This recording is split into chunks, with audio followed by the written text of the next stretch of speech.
髪を消しが見上がる地上前忘れられそう going 입을 속에서 going going 언제나 너에게 going going. Assalamualaikum warahmatullahi wabarakatuh. Perkenalkan, nama saya Sabita Dwi Purnama, mahasiswa Ilmu Komunikasi Universitas Cyber Asia.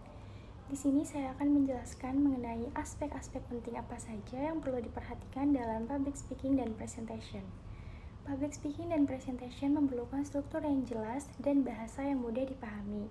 Pembicara harus mempertimbangkan kesesuaian kalimat dan kata-kata dengan audiens, serta harus memahami informasi lebih efektif.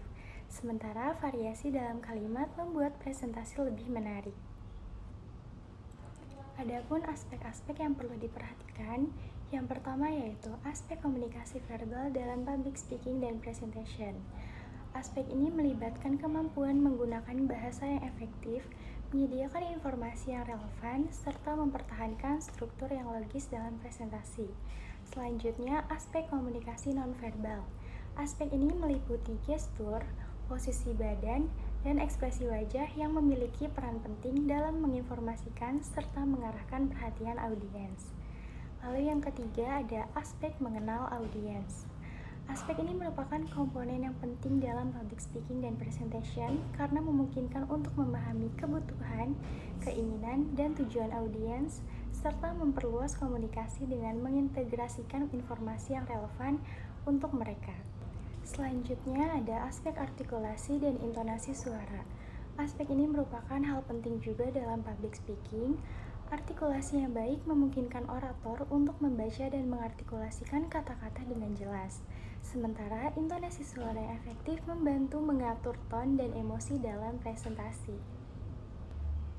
Lalu adapun aspek-aspek lainnya yang terkait yaitu yang pertama ada aspek pengembangan koneksi dengan audiens yang merupakan komponen penting dalam public speaking karena memungkinkan orator untuk membangun empati dan mengendalikan perhatian audiens. Selanjutnya ada aspek pengendalian stres dan anxiety yang merupakan aspek penting karena memungkinkan orator untuk mengendalikan kesan stres dan anxiety yang mungkin terjadi saat menyampaikan presentasi. Lalu yang terakhir ada aspek pengembangan kemampuan oratorial. Aspek ini melalui praktik dan pelatihan yang memungkinkan orator untuk mengembangkan kemampuan mereka secara berkembang dan terus berkembang. Dalam public speaking juga terdapat beberapa hal yang penting yang harus diperhatikan serta tips untuk meningkatkan keterampilan public speaking. Yang pertama, untuk mengatasi kegugupan. Kegugupan merupakan hal yang normal. Persiapkan diri dengan baik dan berlatih sebanyak mungkin. Kegugupan dapat membantu kita tetap waspada dan siap dalam memberikan performa terbaik. Selanjutnya yaitu mengenal audiens. Mengetahui siapa audiens kita sangatlah penting. Hal ini tentunya membantu kita dalam menyesuaikan pesan dan gaya presentasi. Selanjutnya yaitu mengorganisir materi dengan efektif. Susunlah materi presentasi dengan baik. Tetapkan tujuan umum, tujuan khusus, serta ide pokok dan poin-poin utamanya. Pastikan untuk menarik perhatian audiens dalam 30 detik pertama presentasi kita. Lalu tips selanjutnya yaitu menerima feedback dan beradaptasi. Fokuslah pada audiens dan tanggaplah terhadap reaksi mereka. Jika kita mendapatkan feedback, berusahalah untuk beradaptasi dengan baik. Presentasi yang kaku dan tanpa penyesuaian dapat membuat audiens kehilangan minat. Selanjutnya yaitu menampilkan kepribadian kita. Dengan menampilkan kepribadian kita terhadap audiens, tentunya dapat membantu kita agar lebih terlihat meyakinkan serta dapat membangun koneksi dengan audiens.